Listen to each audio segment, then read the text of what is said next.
Welcome to another episode of Chatting with Staxx. I'm your host, Bill Staxx, and today I got Torre Bonanno. Yeah, it was just missed. They got somebody got the name wrong This at is a the page. picture of your father and your grandfather, right? That is my Yeah. grandfather's on the right and dad's on the left.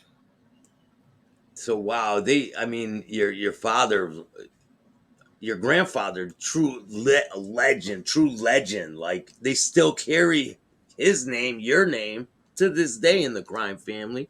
One of the questions I have for you is, how do you feel about that? That they carry your name in a crime family. Well, I'd feel a lot better if I got royalties. Yeah. I mean, there's something if there was some, and if there was some benefit to me, there's not. But what do I think about that? It's kind of impressive that it has lasted, and it is just one of the five foundational names of the American Mafia. And now that it's all romanticized and people are they blend the what really happened with what's they see in the movies. It really doesn't matter. If somebody asks who's your favorite gangster, they might say Tony Montana. And he's like, he's not even Italian, and that's not even a mafia thing. But whatever. It was Yeah, again, they'll say someone in a movie or something. Yeah, right. That's what I mean. It's like not even a real character, and so to me, that the name Bonanno crime family doesn't hurt in any way, but because it's recognizable, and people always say, "Hey, are you any relation?" Well, in fact, I am, and usually it's anybody under 50 didn't know about it just a couple of years ago, wouldn't know about it, but now with this, whatever, like your show and what's happening in the podcast sphere, it's a popular topic, and it really people is. like to talk about it. And you got Francese and Sammy the Bull, and a lot of other guys, doing these shows and getting subscribers and making a go of it. So more power to them, and I'm hoping to to get in on that. And so You really should, because you haven't cooperated, correct? no, yeah, I mean, I just observed from afar, or So from near, I should say. yeah, So, basically, yeah, they consider you mob royalty. I would call your channel mob royalty. That would be a good one. I'm telling you, I might just borrow that. So Hey man, I'll go give ahead. you credit. I need my royalties. Oh, So that's a good. Yeah, it's a double entendre. I like it. Mafia royalties. yeah, right. So yeah, with that name, my dad always differentiated between the Bonanno crime family with the family with a capital F, like it was the name of an organization, and the Bonanno family with a small f, which is our, my grandfather, my father, my uncles, my cousins, my aunts, my nieces, everybody in the family. So he always made a point to distinguish between the two. And mostly it was because when people were saying, how could you be such a murderer and, rape and human traffic? And he's like, whoa, slow down. There's a difference between, the two things. And anyway, that's always been the capital F and the lowercase f, or my dad, the way he distinguished it. So, yeah. So, Dan, there's so many questions I have for you. It's insane. When, how many years did you get to spend with your grandfather? well, my grandfather died in, like 2002. And, we were, as kids, we were brought to Tucson and dropped off basically in the summers, right? From, maybe 66 on. And, he ran a tight ship, but my grandmother, she ran a tighter ship, and she kept him in line. She kept all the kids in line, my grandma Faye Bonanno. So, but once again, we were kids, we were dropped off in Tucson, and hey, we just rolled with it. And, grandma and grandpa were stricter than, mom and dad. And, if we didn't do what we were told, we felt it mostly. Yeah. But we knew, we straightened up, and, it was all good. No traumatic childhood, stories. Just Didn't your grandfather go to prison for a while? he went. The only time he went to prison for was a contempt of court when after the in the 80s, when they started asking him questions about his book and about he wouldn't answer, right? So they put him in 6 months contempt of court. Came back 6 months later. The judge asked him again. He didn't answer. 6 months again. After 18 months, they're like, man, this guy's costing us too much money. He's not going to talk. Send him home. So that was the only time he was never really convicted. It was contempt, but there was no criminal. He never got criminally convicted. I mean, one time he got busted in Canada and they trumped up a charge of, him trying to, illegal immigration type thing, but, nothing stuck. And he was back in New York in no time. So, but that's it. Yeah.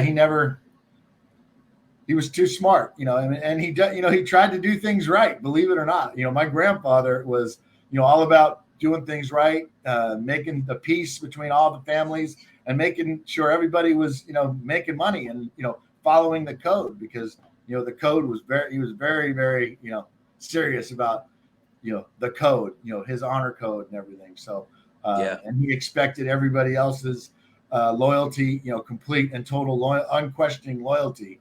Right. And not everybody is that way. But, the guy was pretty amazing. He, commanded that kind of respect. And there was a lot of people that would, do anything for him. I mean, anything. So, yeah, including lay their life down.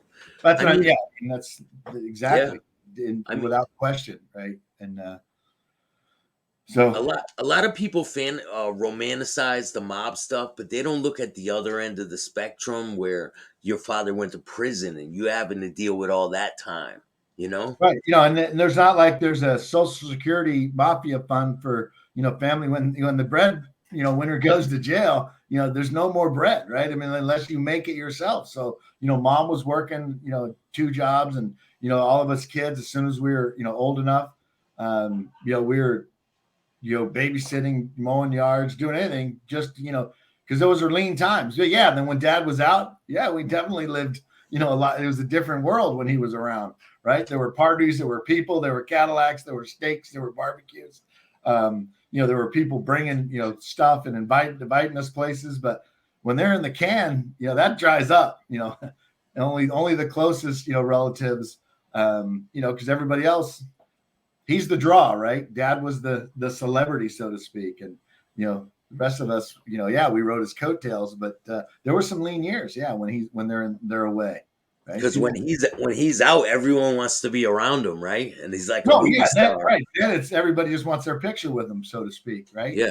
And they want to help him in business and they want to help him, personally. They want to hook him up with this and that, and the world changes when he's out and when he was in. So when he was out, what kind of people did you see come to him? He was the cop regime, right? The capo of the family. Well, they would say, when we moved to California, that whole, they left a lot of that behind. But yeah, I mean, he was definitely wherever my dad was in whatever situation, he was in charge. If that's what you mean. Even though they moved if Grandpa was around, then he would defer to Grandpa. But whenever else, he was definitely, and all the guys treated him that way, with deference and respect. And, nobody would openly cross him because he also commanded a lot of respect. I mean, my grandfather was at a different level, but, my dad had a lot of those same characteristics and trait, and also dedication to the code and to the cause, and, and trying, and in their minds, they did things right. Do you remember when your father went to jail? Oh yeah. I mean, I remember there were several different stints, of 4 years each. And each one was, I was a little older and have a different memory, but, when he was a kid, I remember the day, he got in a taxi and they said he was going to the Army. And I was like, whatever, second grade, first grade. And that was fine explanation. I went on and, grabbed my basketball and went outside and shot some hoop. It didn't bother me once he left. It's like, oh, he's going to the Army. And then it was one of the neighbors, neighborhood kids' fathers who started, just, ripping on me. Hey, what do you think of your dad going to jail? And blah, blah, blah, and that's when I'm like, Mom, what is he talking about? And then that's when I found out. And, and you're that young, you're crushed because not because I was lied to, it's because, he was going to jail. And that was just so much worse than, the Army. Right. Yeah. So, either way, you can't see the person. You know, it's not like you can Right. visit them. It's. Did you ever feel law enforcement's presence around you? And did you ever notice them following you around Oh or yeah, anything like I mean, that? they would park out front. They had well, the IRS agent, Bill Summers. Mom would send him sandwiches. He'd be out there for all day, for a couple days, and she'd go bring him a sandwich, and hey, Mr. Summer, and yeah, they were present, and they were not omnipresent, but there were times when they were, they wanted to know if Dad was coming around. He was out and they were looking for him or wanted to talk to him. Yeah, they would just camp right out, and they were just part of the landscape. One of the things I want to know, and I want to know this question. Other people have asked me, um, where did your parents get the name from to name you Tori? Well, as my oldest brother, the oldest son, is named after, the father's father, and the It's second, from Salvatore, right? well, the second son is named after the mother's father. My mother's father was Salvatore Profaci, Joe Profaci's brother, right? So Salvatore, the second son, I was named after the mother's father. That's within the Sicilian naming convention. So even though my dad and I have the same name, I was not named after him. I was named after my mother's father, Salvatore Profaci. So, That is really weird because I'm the third. My yeah, name's William, so I'm William the third. That's pretty weird how they did yeah, that, right? yep.